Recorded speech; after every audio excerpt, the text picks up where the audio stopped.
salaries and allowances of political appointees are a huge waste of resources. Please, how do you intend to tackle this and bring sanity to this sector?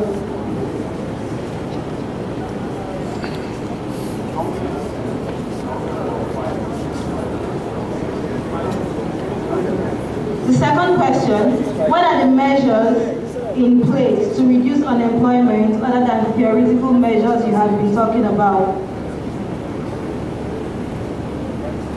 The third question,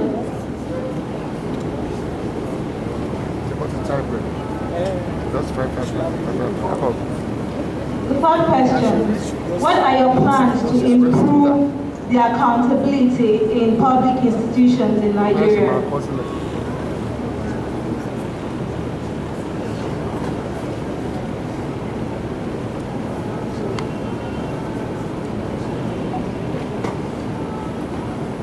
The fourth question, how does APC intend to address the security issues in the country?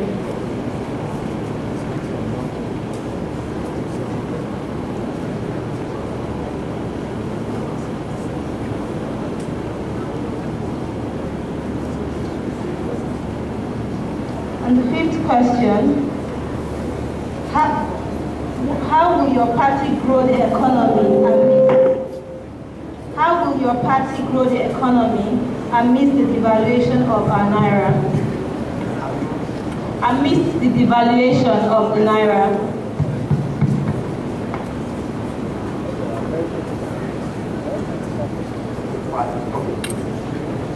Thank you all very much.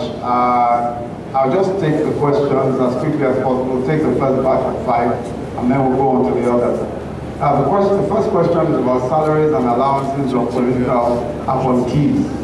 And first, to give a very quick background to how salaries and allowances of legislators and political appointees are fixed. There is the Revenue Mobilization and Fiscal Commission. That commission fixes the salaries of public officers, including legislators. So it issues regular memos determining what people should earn. And that is what the law provides for. Unfortunately, what happened in some cases, especially in the years gone by, is that some of the recommendations, and in fact many of the recommendations of the Revenue Mobilization and Fiscal Commission were not followed, especially with respect to allowances.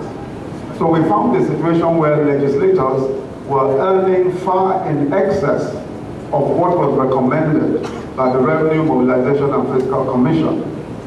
And of course there were several allowances and several other types of income that they were earning, which of course gave the impression, a huge impression, that far too much was being spent. Just to give an example, in 2013, capital transfers to the National Assembly, in other words, what the National Assembly got, was about 150 billion naira. Ebonyi State, as a state with about close to 3 million people, also had about 151 billion naira in that same year. So 469 legislators get 150 billion. The whole state gets 151 billion. So to give you a sense of the complete disparity and the absurdity of the kinds of expenditures and the kinds of ways that this money was allocated. But back to the question, the real issue is that we must follow the law. And that's exactly what the agency will do. We will insist that the law is followed to the letter. That is to say that it is the recommendations of the Revenue Mobilization and Fiscal Commission that will be followed. And once we follow the law, there will be no question of bloated salaries for any public officer. Once the law is followed. The other thing is that we expect a majority of APC senators and APC legislators in the Senate and of course in the House of Representatives. If that is the case, because APC policy is to ensure that we follow the law and that we are moderate in our earnings and expenditures, we will be able to influence even what is actually demanded by public officers. if we have a majority in the National Assembly. So that majority will also help in shaping the policy on earnings of public officers. Reducing unemployment. The question, I think, is how do we reduce unemployment going beyond the rhetoric? Well, it's important to mention that the APC's primary concern is with employment. And that's why if you look at the APC manifesto, every policy is tied to jobs. Every policy that's written in our manifesto is tied to jobs. We ask the one question for every policy: how many jobs will this create? How many jobs will this particular policy create? So if you look at any APC policy, there is a job aspect of it. Beginning with our emergency job plan. We have an emergency job plan because 80% of graduates in Nigeria do not have jobs. And in fact, over 40% of those who are non-graduates do not have jobs. And these are official figures. So we certainly have an emergency in the job market out there. We have an unemployment emergency. And the way to do it is that government must put itself out. Government must spend some money on dealing with unemployment. Now, the kind of money that we're looking at is emergency jobs created in the states, federally backed jobs, 20,000 per state. But this is a relief. This is just an emergency step. So we're saying that the federal government will back the creation of 20,000 jobs per state as a relief measure, while looking at the more medium to long-term ways of improving employment. Now, what are those medium to long-term ways? One is offering a tax discount to employers of labor who employ over 10 employees and pay at least a minimum wage. So there will be a tax discount for that. That will encourage people to employ. That will encourage employers. The other thing is that we intend to play to the natural strength of the Nigerian, and which is entrepreneurial. We believe that the average Nigerian is some kind of entrepreneur or wants to be some kind of entrepreneur. And what we need to do is to create an environment, especially for young people, where the entrepreneurial skills can blossom, where the entrepreneurial skills can actually be turned to profit and a means of employing other people. That is why one of the critical things, even with our youth corps scheme, we have a youth corps scheme where after youth corps, those who are not employed after youth corps, for the year after that, we intend to have a vocational and entrepreneurial scheme for those who are not employed. Now that's a very major scheme, and it's a whole plan by itself, where we're going to have several different centers. We're going to have centers for technology training, centers for power training, center for entertainment and sports, different forms of vocational training. We will give a stipend in that period where training will be going on. But the stipend depends entirely on whether or not the person who is involved in the program is actually taking the entrepreneurial classes and taking those vocational classes. That's a very, very important component of our job creation scheme. We expect that after that period, many will be at least be empowered to do something for themselves or to be more useful in the industry. I just give a quick example of this kind of program. We know that there's going to be a lot of jobs in the power sector, and perhaps at some point we'll be talking about the power sector. We know that with the privatization of the power sector and with some of the policies we're going to put in place, there will be a huge growth in the power sector. That growth in the power sector is going to mean jobs. But these are just not ordinary jobs. They are jobs that require special skills. They are jobs for technicians, they are jobs for people who will be making different components, transformers, and different components of the whole power value chain. There will be jobs for even meter readers, cable makers, and all of those kinds of opportunities. Now these opportunities are many, but they are skilled opportunities. We have a template in Lagos State now. We have the Lagos Power Academy. The Lagos Power Academy is the template that we're going to use for power academies across the nation. How the Power Academy is structured now is that it is a collaboration between the government and Siemens. Siemens, as you know, of course, is one of the major operators in the power sector. So what Siemens and the Lagos State government do is that they have a working relationship to train people in the power sector, to train technicians, young technicians in the power sector, meter readers, that whole value chain in the power sector. There's a lot of training going on now. And at the end of the training, they receive a Siemens certification, which is an international certification. It enables them to work not just in Nigeria, but everywhere else. A lot of private companies are just looking forward, yearning for an opportunity to collaborate with a serious government about vocational training. Microsoft, Google, all of the different technology companies, small and large, all over the world. Because they also want to push their products, they want to push their technology. We will take advantage of that by bringing them together to work with us in collaboration for some of these training centers that we propose to have. The training centers, of course, are meant to equip people with the skills necessary for the next few years. And that's exactly what we intend to do, especially in terms of improving the job opportunities. As I said, every policy of the APC is directed at job creation, every policy. Whatever you look at is job creation. Our free meals program, we have a free meals program. That is 1 meal a day for every primary school child across the country. Now that program, that free meals program, there's already a template. It's already been done in an APC state in Osun State.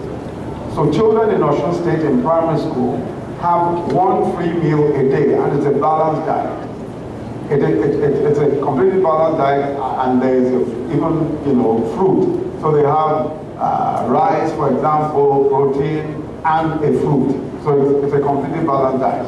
But the meaning of that, the implication of that, is that there will be jobs for those who are caterers, there will be jobs for those who are farmers, those who are poultry farmers, and it's a whole job creation group.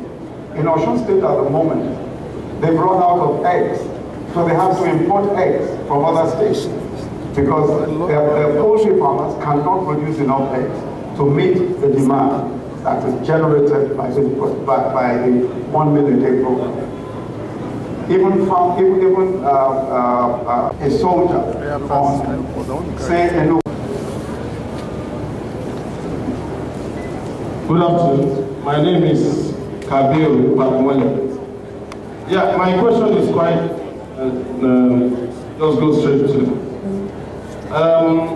We need more enlightenment on the certificate issue, and how confident can we be since the case is already in the court of law?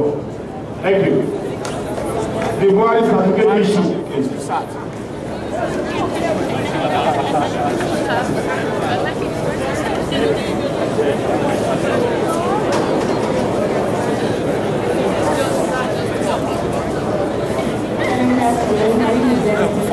I want to know how the government or the party wants to tackle power from the grassroots, because the less of how people buy power in their area or the other area. So they have their areas that have power than the other area. Then I want to know how the government will tackle the area of giving incentives to academic and academicians more than people. Okay, you're not getting me, sir. Okay, because I have to do seconds to happen. All right, again. All right, my name is Yemi, like I said. First and foremost, the issue of power. I want to know how it can be tackled from the grassroots, because the less of how people buy power in one area, so that they can have it more than the other people in the next area. So we have some people having power more than the other people in the next area. On streets. Hold on, I'll take your question again. All right. Yes. Can you come out? Okay, yes. Please come out. Good afternoon. I'm talking about the power, the area of power from the grassroots. How it can be tackled. Because the letter of how people, they have, like say, power supply in one area or street, more than the other area or street. Because we learned that people belong together and buy power supply for themselves, so they can have it more than the other. So I want to know how it can tackle it. And the second is, when we have so many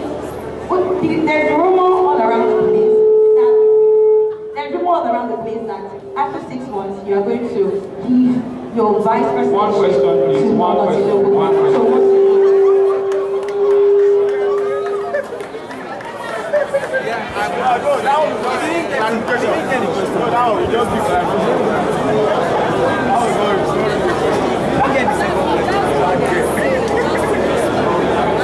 Please give her the mic to take Prof wants to hear her second question. Last, please give her the mic.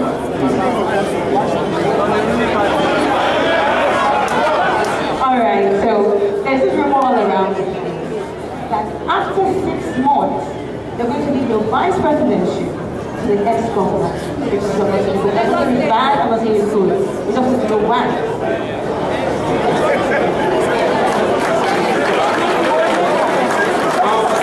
The next question. Everyone to settle down. Please sit down. Sit down. Everyone please sit down. Sit down. I'm Frederick Gaspar, the Vice President of National Association of Nigerian Students, the national level. Sir, I'm here to just place the statement straight. There is this mission that people are saying the entire Nigerian students, they are for President Goodluck Jonathan. And I want to state here that based on the agonies and pains that Nigerian students have passed through in the last decades of this administration, looking at the 13-month strike of the polytechnic students, the 9-month strike of the university students, the killings of the Nigerian students in the northeast and part of the country. I want to tell you that there was a gathering on 25th of February, just 3 days ago in Abuja of Nigerian students, where some people are stating that they are endorsing Jonathan.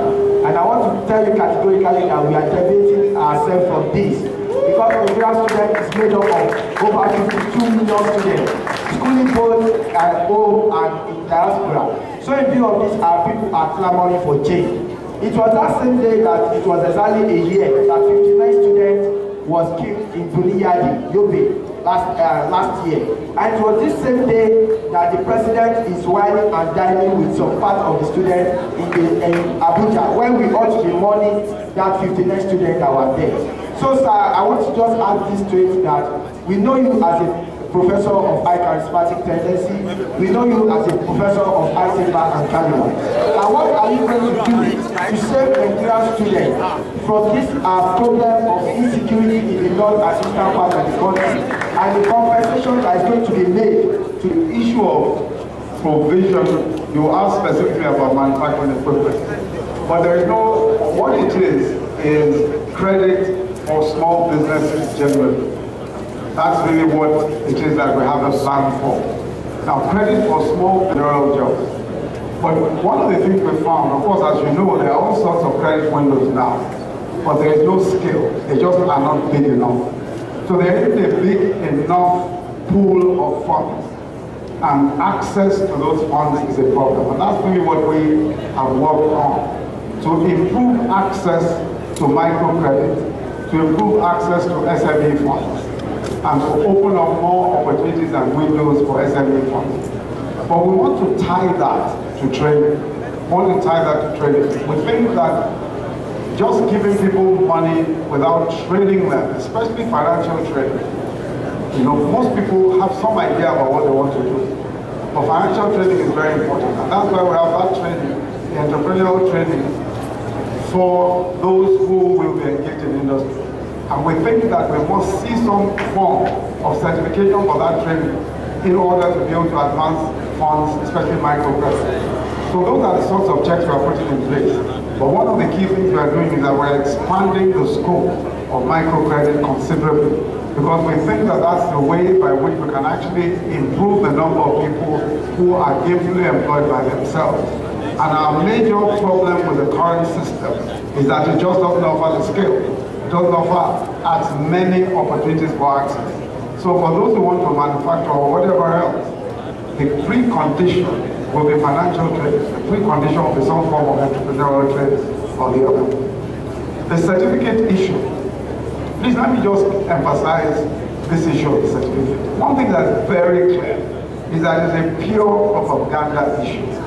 General Buhari has already shown that he did his school certificate exams, Cambridge West African School Certificate, in 1961. There were 17 other students. 3 or 4 of them have come forward, notable Nigerians, to say we sat in the same class. The school he attended, in the north in those days, there were very few people who were going to school. So it wasn't a hidden fact. In 1961, you can't tell a lie amongst your peers that you went to school. The school has the record. The school has shown the record. Not just the record of his own performance, where he had grade 2 and passed 5 subjects, has 5 credits in grade 2. Of course, you know in those days they had grade 1, grade 2, and grade 3. Not only have they shown the results, not just his own results, but the results of other people, the results of other students who sat the exams with him. All that a school needs to do is to show certification. Now, we are going to now ask Cambridge to supply information as well. We will do so. But there is no question at all that General Buhari sat for his school certificate, got his school certificate in grade 2 in 1961, sat for those exams with 17 other students. After that, it was on the strength of his school certificate that he joined the Nigerian Army. And he joined the Nigerian Army, went through training, went to Sandhurst, which is the elite training school for British, in fact, internationally. It's the elite training school. Prince Harry went to Sandhurst as well. Sandhurst is like your Cambridge in military training, and went to several other training and became a general in the Nigerian Army. So there is no question at all that he has every qualification. In fact, what the law requires is not even that you pass school certificate. That's not what the law requires. What the Constitution requires is that you even went to school and you came out of the school with you don't even need a certificate. That's what the law requires. The law, what the definition of school certificate, I want you to take a look at it. Look at the definition of school certificate in the Nigerian Constitution. It is that you went through school, you went through a secondary school. No requirement of school certificate plus experience in work. That's all is required. So anybody who wants to contest for elections in Nigeria, they are not even required to have school certificate. That's what our Constitution says. But this gentleman, in 1961, when very few people were doing school set, did his school set. Everybody who sat the exams with him, their names are there.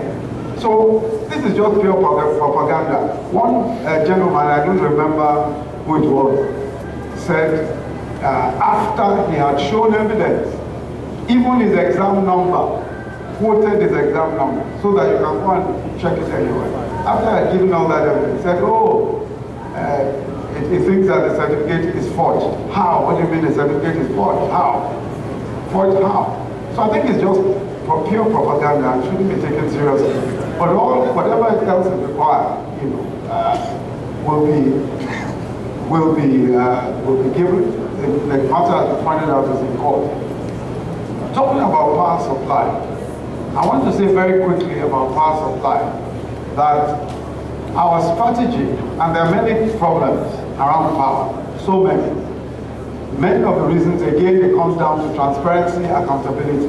Many of the reasons why even our privatization, the current privatization process is not working, comes down again to transparency, comes down to accountability issues. Because, you see, one of the critical things is that we should allow more investment in the power sector. Investments in the power sector today are not coming in because of all the bottlenecks that have been created. There are some huge projects that are supposed to have come on stream, but cannot come on stream. Some have spent 4 years. There's a project called the Azura project, which should have come on stream by now. Almost 4 years. And yet, it still hasn't been signed off. What's the explanation for it? A lot of the NIPPs, all of the new independent power plants, that we spend a lot of money for, billions of US dollars. None of them is functional today. They're there, they're not functional. They can't get gas to them, but no gas purchase agreement has yet been signed. We spent a lot of money on the Nigerian bulk electricity trader. Gas purchase agreements that are supposed to have been signed are not being signed. Why are they not being signed? Why are these bottlenecks there? So while we recognize some of the obvious problems, the obvious problem with our power sector is energy. We're not getting enough gas, we're not getting gas to the power plants. Second issue is transmission. Our transmission grid, of course, you know that transmission is not privatized at the moment, but we need to privatize transmission. Again, there's another problem, even with the transmission contract itself, transmission contract with a Canadian company.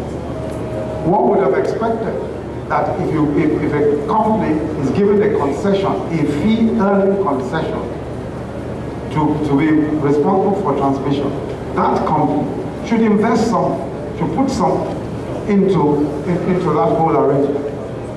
But anyway, that's quite another issue. But our transmission capacity is about 7,200 megawatts of power.